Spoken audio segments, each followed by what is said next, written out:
I watched my husband get down on one knee on Christmas Eve, but he wasn't looking at me. He was facing my best friend, holding a diamond ring that could buy a small country. Everyone gasped. I stood frozen.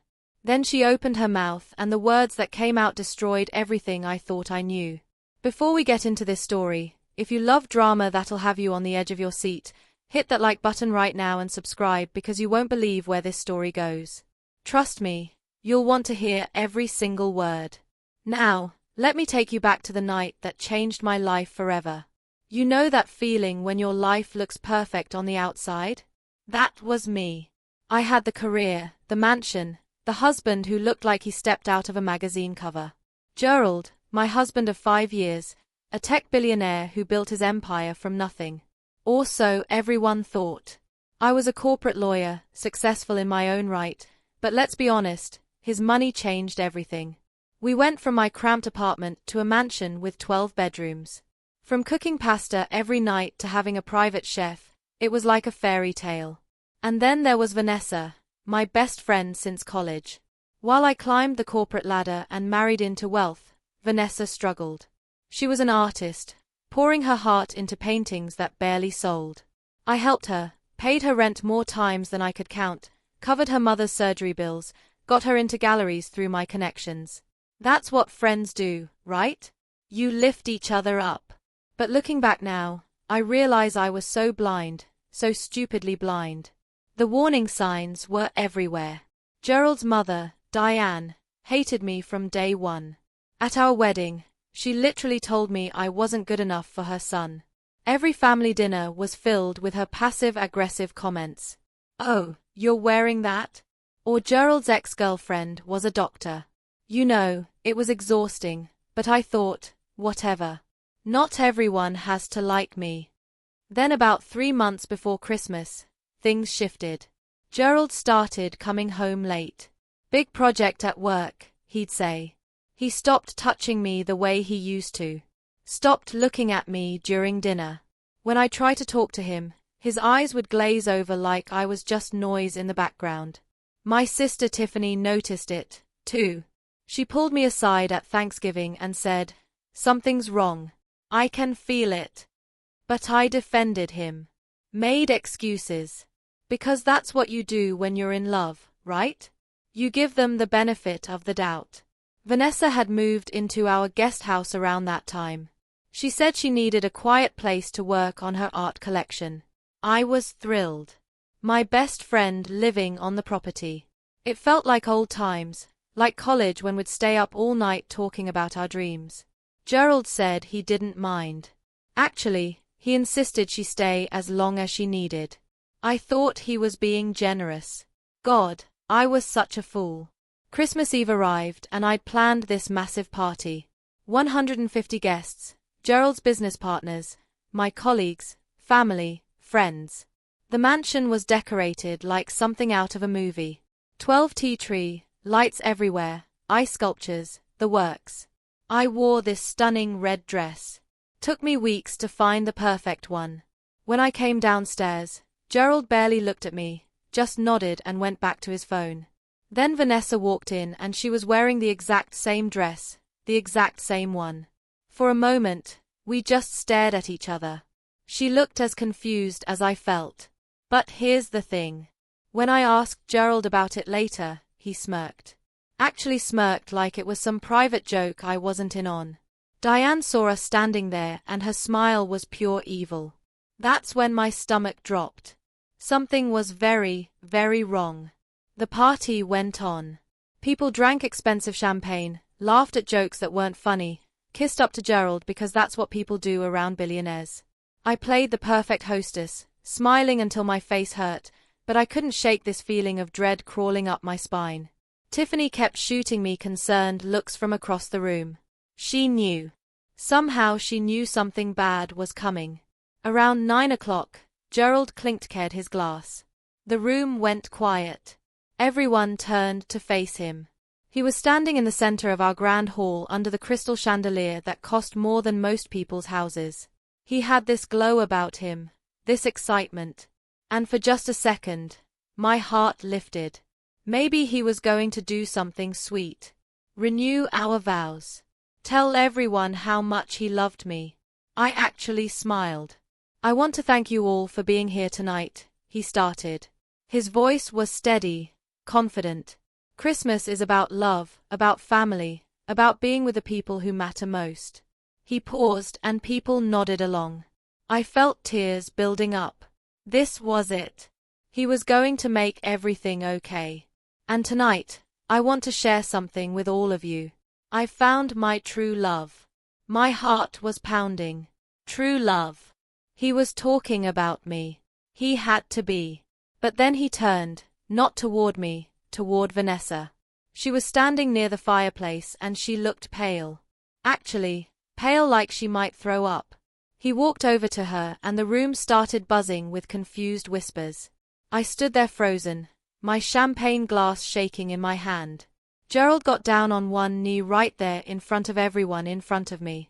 He pulled out a ring box and when he opened it, the diamond inside caught the light and threw rainbows across the walls. It was massive, obscene, beautiful, and horrible at the same time. Vanessa, he said, and his voice cracked with emotion I'd never heard directed at me. You're everything I've ever wanted. You understand me in ways I never knew possible. Will you marry me? The room exploded. Some people gasped, others started whispering frantically. Diane was beaming like it was her own wedding. And me, I couldn't move, couldn't breathe, couldn't process what I was seeing. My husband, my best friend, a proposal on Christmas Eve in my house, at my party. I waited for Vanessa to slap him, to tell him he was insane, to look at me with horror and apology. But she just stood there, tears streaming down her face. She was shaking. The whole room was waiting. Gerald was smiling up at her like a lovesick teenager. And I realized in that moment that my life, everything I thought I knew, was a lie. Then Vanessa opened her mouth. But instead of saying yes, instead of saying no, she said something I never expected. I can't do this anymore.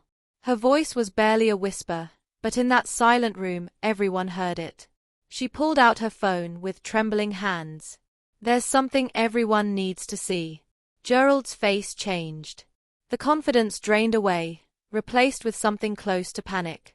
Vanessa, what are you doing? He asked, trying to keep his voice light, but I heard the edge in it. Diane started moving toward her, but Vanessa held up her hand. Just listen, Vanessa said, and she pressed play. The recording that came out of her phone was crystal clear. Gerald's voice. So, we're agreed. We do this on Christmas Eve. Maximum impact, maximum witnesses. Then Diane's voice, sharp and calculating. And you're sure she'll take the bait? She'll cause a scene?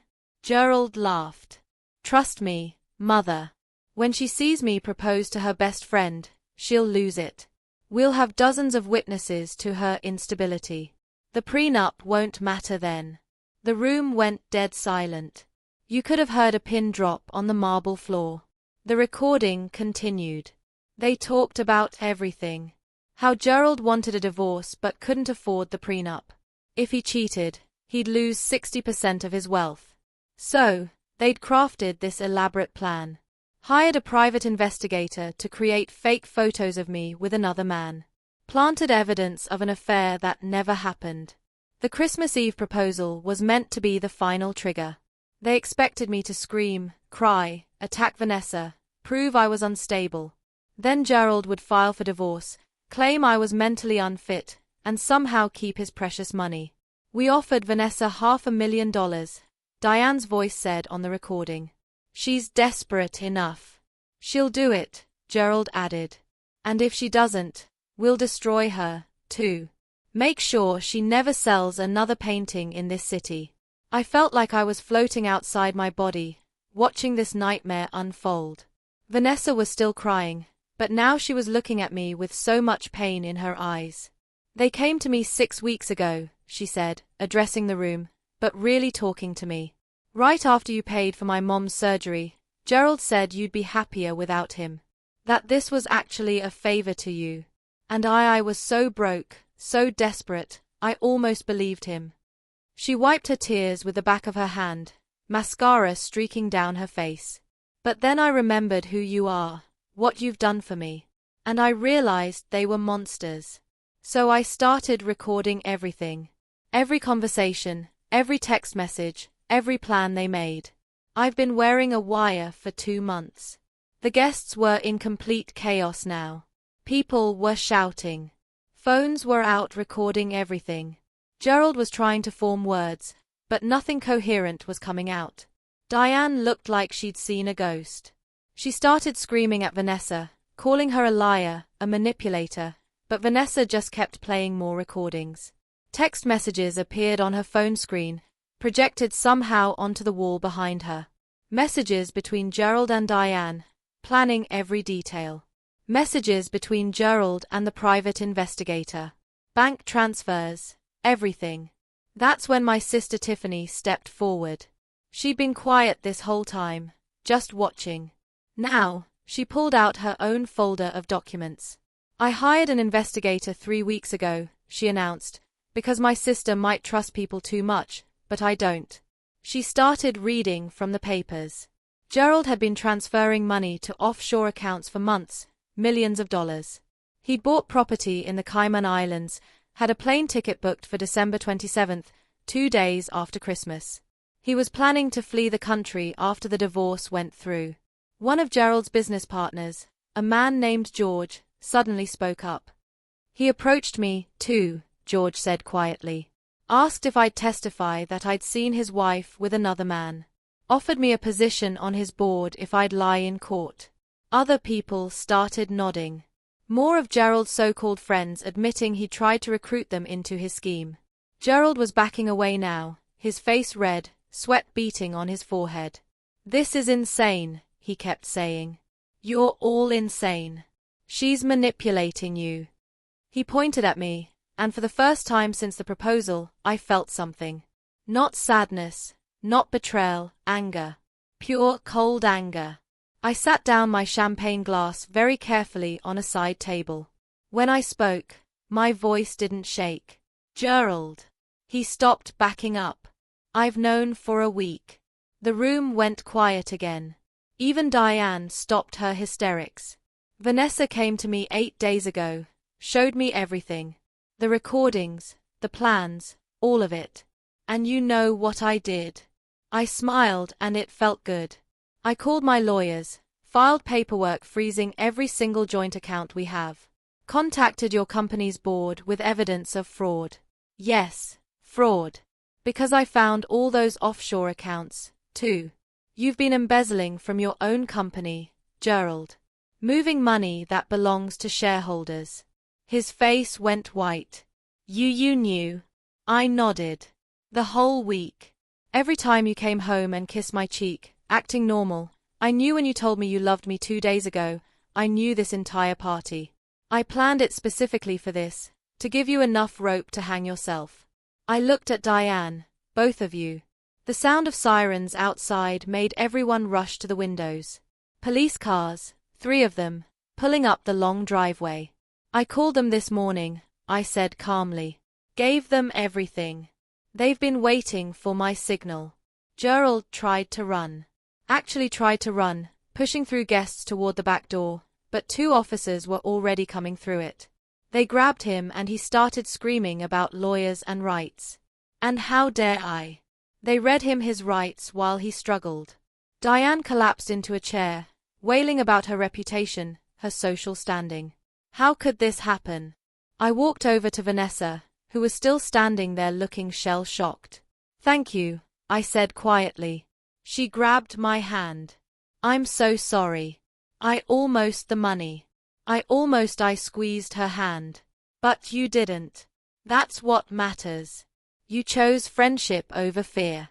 That's real. The police led Gerald out in handcuffs. He was still screaming at me, calling me names I won't repeat, saying I'd never find anyone like him again. I followed them to the door and said loud enough for everyone to hear. That's exactly what I'm counting on. Diane was arrested too for conspiracy and attempted fraud.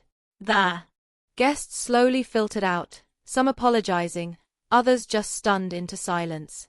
By midnight, it was just me, Vanessa, and Tiffany sitting in the grand hall, surrounded by the ruins of the party. We didn't talk much, just sat there drinking the expensive champagne that was supposed to celebrate Gerald's fake proposal. The media went crazy. By Christmas morning, the story was everywhere. Video from the party had leaked. Dozens of guests had recorded everything. Gerald's company's stock plummeted. His business partners distanced themselves. The legal battles took months. But with all the evidence, it wasn't even close. The prenup held up, plus additional penalties for fraud and attempted manipulation meant I walked away with 85% of everything. Gerald got 7 years in prison. Diane became a social pariah, disowned by everyone she'd ever called a friend. 6 months later, I'm sitting here telling you this story, and honestly, I've never been happier. I used the money to start a foundation helping women escape toxic marriages. Vanessa's art career exploded after the story went public. Turns out people love supporting someone who chose integrity over money. Her paintings are selling for 6 figures now. And me, I'm dating again. A teacher named Leon who has no idea what a stock portfolio is and doesn't care. He makes me laugh. Really laugh. The kind that makes your stomach hurt. He's never heard of prenups or offshore accounts. He just loves me. The real me. That Christmas Eve taught me something important. Sometimes the worst betrayal is actually a gift in disguise. It strips away all the fake stuff, all the illusions, and shows you who people really are. Gerald showed me he was a coward and a fraud. Diane showed me she was cruel. But Vanessa, she showed me that real friendship can survive even when tested by fear and desperation. And I showed myself that I'm stronger than I ever knew. So yeah, my husband proposed to my best friend on Christmas Eve, and what she said next didn't just shock everyone in that room. It changed my entire life for the better. So there you have it. My Christmas Eve went from worst nightmare to the best thing that ever happened to me. If this story taught me anything, it's that sometimes the worst betrayal leads to the best transformation. If you enjoyed this story, absolutely smash that like button, drop a comment telling me what you would have done in my situation, and subscribe because I have more shocking true stories coming your way. Remember, sometimes the gift you need most is the truth, no matter how much it hurts. Thanks for watching, and I'll see you in the next.